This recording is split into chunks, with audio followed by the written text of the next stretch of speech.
Good morning. I hope everybody had a great Monday.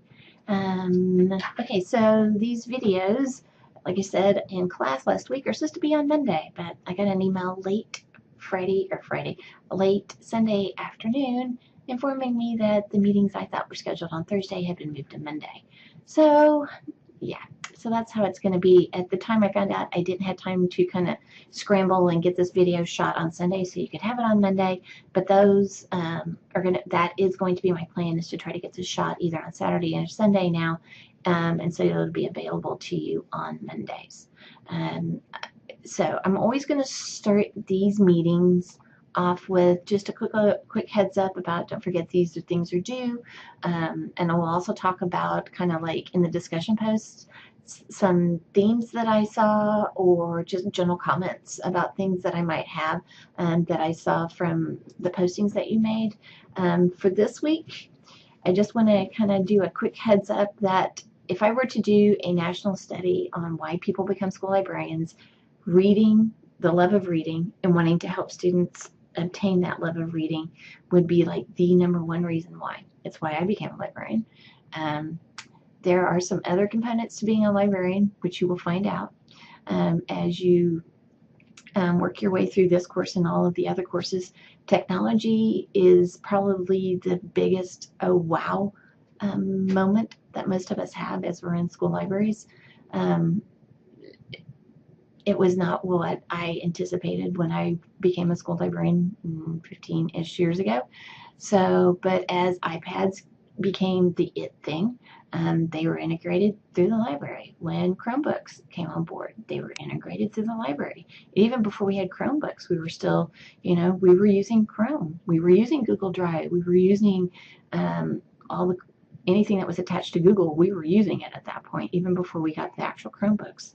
So that's just kind of the way it is. I don't know any librarian at this point who won't tell you that tech is a part of their life. Some of us just kind of learn to deal with it, and some of us just absolutely hate everything that has to do with it. But so they're out there. Unfortunately, that is going to be something that you see when you do your field experience. Some people are going to say, oh yeah, it's great and I love doing it. And then you're going to have those that, like I said, just absolutely hate every minute of it, and try honestly to have nothing to do with it. But depending on your principal, that will determine how much you are involved in that. Okay, so we're going to talk about field experience real quick. If you have not completed the form, please do so by tomorrow being Wednesday. Tara and I have started going through that list and trying to get people placed. We found out yesterday that there are a couple of school districts that have very specific requirements that they want us to go through. We're going to try to go through that whole layer of insanity one time. So please make your request, like I said, by tomorrow using the Google form. If you need specific suggestions, please email me. I will gladly make those suggestions. Once we kind of looked at the names and the places that I had on my list, over half of them were in what I call unique situations this time. So I don't mind recommending them to you, but I want to kind of explain what you're walking into before you get in there. So there's that. Okay, also for field experience, Tara, Dr. Dallinger, has set up 2 field experiences. One at Nakoma Park, which is over just on the other side of Midwest City. So if you're interested in going that would count to 2 to 3 hours of your field experience. Tara and I will both be there, so you're certainly welcome to join us. If you plan to join us, please fill out the Google form. The link is here in the news section. Later today, you will also see another one pop up for Mangum. Mangum is about 2.5 hours from here. So you basically would be an all-day adventure. It would count for a good chunk of your field experience for this class. So if you're looking to just kind of do a one-day knockout as much as I can adventure, this would certainly be one of those adventures. Tara and I obviously will be driving. We can each take 3 riders with us, or if you would like, you're certainly welcome to follow us down there. The librarian there is one of our former graduates. Candy's a lovely person, and her libraries, she has 2, are just phenomenal. It is definitely, it makes me appreciate what I had in Tulsa Public Schools because their environments are so much smaller. But it's a smaller school district, so it's just, you just learn a lot from being in that environment. So, so that will be an opportunity for you as well. Okay, so for this week's discussion posts, we're going to move over. Okay, so remember you can click on Module 2 and it will bring up, so these are the objectives for this week.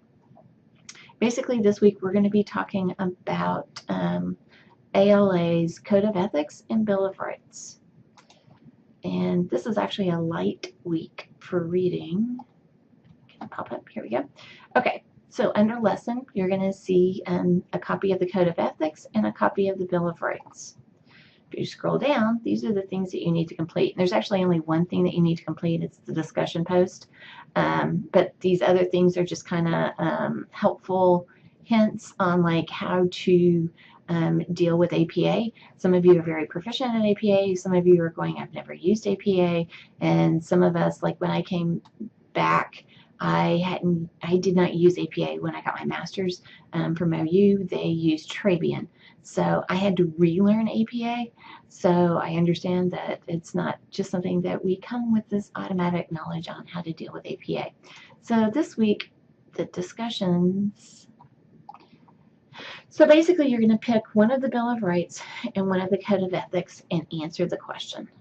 So there's 2 questions to this week. I try not to do a double barrel, but there really wasn't a way doing like library Code of Ethics one week and Bill of Rights another week.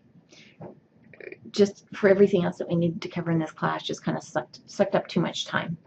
So that's why we ended up doing a double barrel. Like I said, I try to avoid them, but sometimes it just happens. Okay, so something I didn't talk about in class last week because I knew last week I wasn't going to be grading based on the rubric, but from this week forward, I will be grading on the rubric. So below the discussion post, if you see, you'll see where it says discussion rubric. If you click on it, it's going to bring it up here in a second. So this is basically kind of how the points are divided up. So you need to write 100 words, and then they need to be a meaningful reflection. If you write garbage, even though you get to 100 words, you're still not going to get a very good score as far as content goes.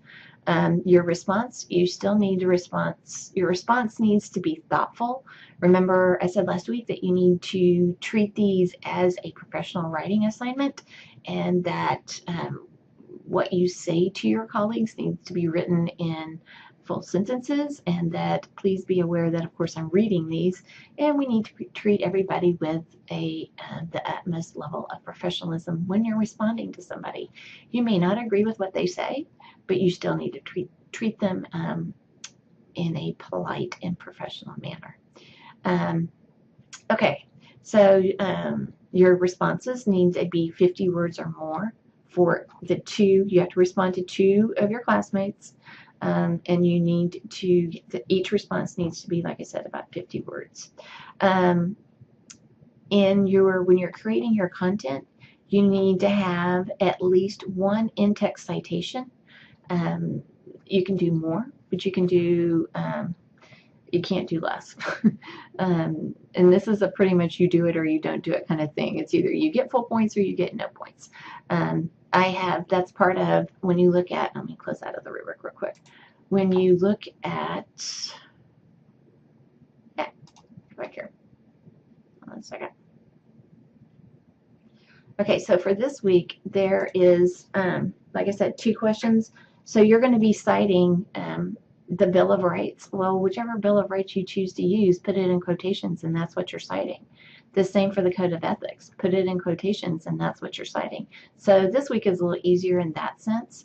And like I have provided for you in the complete section how to cite those, because that has caused some problems in the past, how to cite a website using APA. So, so you'll know exactly what that's supposed to look like. I also did just a quick video on, in case that's more your learning style, and then how to do an in-text citation as well. So those are all there. If you get stuck when you start digging in to get this assignment completed, that will, those will be there. Sorry, I'm getting text messages and emails all at the same time.